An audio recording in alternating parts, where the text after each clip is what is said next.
Hello नमस्कार दोस्तों, welcome back to my YouTube channel. तो आज हम इस वीडियो में इंडिया के टॉप 5 आईटी कंपनीज और उनके रिटर्न के बारे में बात करने वाले हैं। ये सभी स्टॉक्स फंडामेंटली बहुत स्ट्रॉन्ग हैं। इनका कैश फ्लो, इनका प्रॉफिट बहुत ही तगड़ा है। तो सबसे पहले हम ये देख लेते हैं कि इंडिया की टॉप 5 वो कौन सी कंपनीज हैं। तो यहाँ पर मैंने सर्च किया है टॉप 10 कंपनीज, पर हम इसमें केवल 5 कंपनीज ही देखेंगे। तो इसमें सबसे पहले नंबर पर आता है टीसीएस। ठीक है, ये इंडिया की सबसे बड़ी कंपनी है। इसका मार्केट मार्केट कैपिटलाइजेशन रिलायंस के बाद सेकंड नंबर पे आता है। ठीक है, दूसरा है इन्फोसिस, तीसरा है एचसीएल टेक्नोलॉजी, चौथा है विप्रो लिमिटेड और पांचवा है टेक महिंद्रा। तो चलिए हम देख लेते हैं इनके फाइनेंशियल और returns on the screener dot in पे। लेकिन उससे पहले मैं आप लोगों को एक और फैक्ट दिखाना चाहता हूँ कि अगर हम सर्च करें कि top 10 IT company in the world, so हम यहाँ पर देखते हैं 6 पोजीशन पे हमारी जो टीसीएस है वो हमारे 6 पोजीशन पे आती है। तो इसका मतलब इंडिया से केवल एक ही कंपनी ऐसी है जो टॉप 10 में आती है पूरे वर्ल्ड में। तो चलिए हम देख लेते हैं, हम जाते हैं स्क्रीनर डॉट इन पे और यहाँ पर हम सबसे पहले सर्च करते हैं टीसीएस।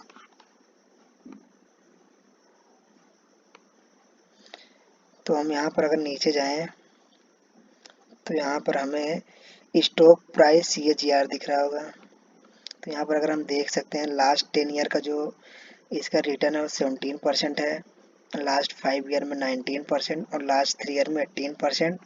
और अगर हम इसका कैश फ्लो देखें हैं तो इसका कैश फ्लो बहुत ही तगड़ा है। ये देखिए, कंटिन्यूस इसका कैश फ्लो बढ़ता जा रहा है और इस साल मार्च 2022 में 5630 करोड़ का है। तो ये टीसीएस का है। दूसरे नंबर पे थी इन्फोसिस। अगर हम इन्फोसिस का देखें तो इन्फोसिस का अगर हमारे यहाँ पर सीएजीआर देखें तो ये देखिए लास्ट 10 ईयर में 17%, टीसीएस का भी 17% था। पर इसका देखिए लास्ट 5 ईयर में जो सीएजीआर है 24% और लास्ट 3 ईयर में 27%। सो बहुत ही तगड़ा। ये इग्नोर कीजिए, ये रशिया यूक्रेन की वॉर की वजह से या इन्फ्लेशन रिसेशन की वजह से ये थोड़ा डाउन है। क्यों? क्योंकि इंडिया की जितनी भी आईटी कंपनी है, चाहे वो टीसीएस हो, चाहे वो लार्ज कैप की कंपनी हो, स्मॉल कैप, इनका मेन बिजनेस जो होता है वो यूके, यूएसए, फ्रांस से आता है, मतलब वेस्ट से आता है। तो वहाँ पर अभी इस समय थोड़ा इकोनॉमी सही नहीं चल रही है because of Russia Ukraine war, inflation, recession. So that's why last 1 year की जो रिटर्न है वो नेगेटिव में है। टीसीएस की भी नेगेटिव में। ठीक है, तो तीसरे नंबर पर थी एचसीएल टेक्नोलॉजी। तो अगर हम यहाँ पर देखें इसका, तो इसके आरओई 20+ है, ग्रेट। तो अगर हम इसके सीएजीआर देखें तो लास्ट 10 ईयर के 20%, लास्ट 5 ईयर के 19%, लास्ट 3 ईयर के 22%। That's very great number. तो अगर हम फोर्थ नंबर पे देखें तो मेरे ख्याल से विप्रो थी। तो विप्रो को देख लिया जाए, इसके भी आरओसी और आरओई 20% प्लस है। ठीक है, तो इसमें मैं एक सेपरेट वीडियो बनाऊंगा कि what is ROC and ROE. तो अभी इग्नोर कीजिए फिलहाल। तो बस इतना समझ लीजिए कि आरओसी और आरओई दोनों अगर 15% के ऊपर है तो ग्रेट नंबर होते हैं। तो यहाँ पर इसका देखिए स्टॉक प्राइस 10 साल में जो 10% का है, 5 ईयर में 13% और 3 ईयर में 18%। इसके थोड़े से रिटर्न्स कम हैं, इसमें थोड़े अप डाउन लगे रहते हैं, बट इसने लॉन्ग टर्म बहुत ही तगड़े रिटर्न बना के दिए हैं। ऐसा एक कैलकुलेशन कहा जाता है कि विप्रो में जिसने 90-80 में 10,000 लगाए थे, आज उसके अराउंड 400 to 500 करोड़ रुपए बन चुके हैं because of money money times split, bonus and dividend. Okay, तो ये भी बहुत अच्छी कंपनी है। अगर हम इसका कैश फ्लो वगैरह देखें तो तो यहाँ पर अगर ध्यान से देखें, ये जो है कैश फ्रॉम ऑपरेटिंग एक्टिविटी, इसका मतलब ये होता है कि जो कंपनी के जो मेन बिजनेस है उसमें देखिए कंटिन्यूस ग्रोथ होता गया। यहाँ हम 4,000 से 11,000 पे पहुँच गए हैं।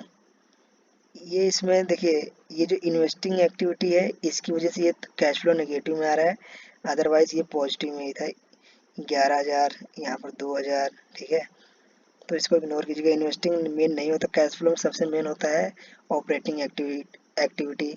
ऑपरेटिंग एक्टिविटी मीन्स कंपनी की जो कोर बिजनेस है उससे कितना कैश फ्लो जनरेट हो रहा है, ये होता है, ठीक है।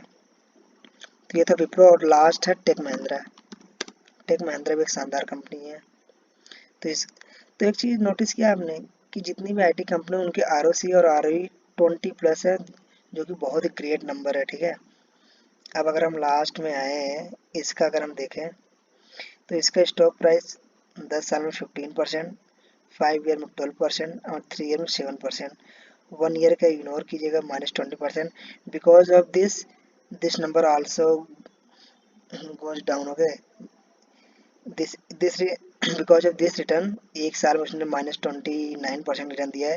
इसकी वजह से ये 10 साल में, 5 साल में और 3 साल वाले जो रिटर्न है उसमें गिरावट आई है, ठीक है। बाकी अगर आप देखेंगे return on equity, all this things 20+, and sales growth भी अच्छा है। प्रॉफिट ग्रोथ देखिए भी तगड़ा है, 17% 10 साल में। तो ये सब ध्यान दिए। और अगर हम इस पर कैश फ्लो देखें तो now you can see net cash flow 1,000 है, जो कि इसके प्रीवियस को ईयर में -300 था। तो बाकी ये मेन नहीं, मेन तो यही होता है ऑपरेटिंग एक्टिविटी। और ये हमारा लगभग देख रहे हैं मार्च 2020 में 4,000 था, उसके बाद 8,000 पहुँच गया। तो समझ सकते हैं डायरेक्ट डबल कैश फ्लो। तो ये बहुत ही अच्छे फंडामेंटल, बहुत ही तगड़ी कंपनी है, ये पांचों कंपनी है। तो आप इसमें अगर इन्वेस्ट करते हैं तो ये विजन मान के चलिए कि कम से कम आपको 10 साल 15 साल के विजन लेके ही चलना होगा। अगर आप ये एक्सपेक्ट कर रहे हैं कि 2-3 साल में मुझे रिटर्न मिलना है, तो ये थोड़ा पॉसिबिलिटी बहुत कम हो जाती है। क्यों? क्योंकि मार्केट में देख रहे हैं अनसर्टेनिटी बहुत है। लाइक रसिया यूक्रेन वॉर, कभी कुछ आ जाता है, कोविड आ जाता है, तो इसकी वजह से शॉर्ट टर्म वालों को कभी फ़ायदा नहीं होता है, ठीक है। तो हमेशा लॉन्ग टर्म के लिए विजन बनाइए और कम से कम 10 से 15 साल का गोल रखिए, तब जाके आपको एक अच्छा खासा रिटर्न मिलेगा। तो यही बताना था इस वीडियो में कि इंडिया की टॉप 5 कंपनीज क्या है, उनके रिटर्न्स क्या है और आप इनमें कैसे इन्वेस्ट कर सकते हैं और कितने टाइम के लिए। So that's thing. So please like share and subscribe my channel guys. आप लोग वीडियो देख रहे हैं पर सब्सक्राइब नहीं कर रहे हैं, please support us and subscribe this channel.